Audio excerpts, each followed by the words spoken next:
As a flood of Ukrainian refugees fleeing a Russian invasion pours over the borders into neighboring nations, the people bring with them harrowing stories of hardship.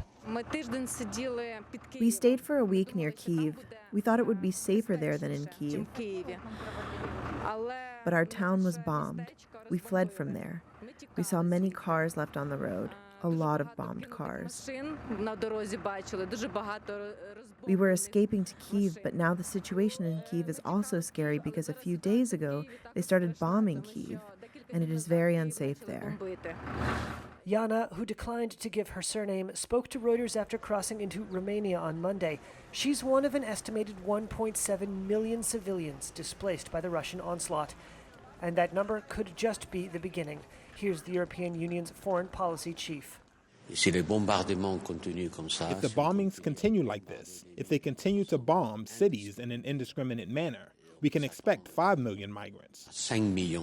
Well, not migrants. We can't call them migrants. These are exiled people, people who seek to escape the war.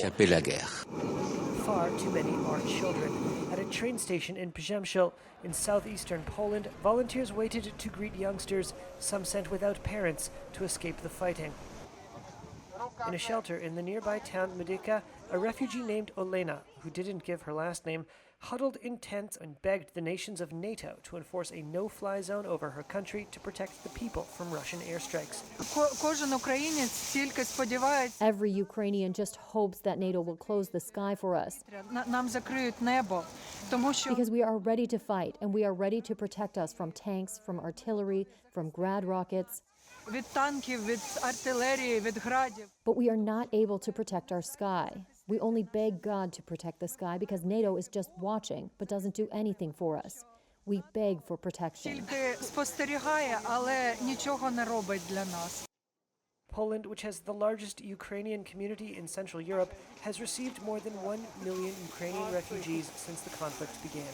The fighting has created the largest wave of refugees in Europe since the Second World War.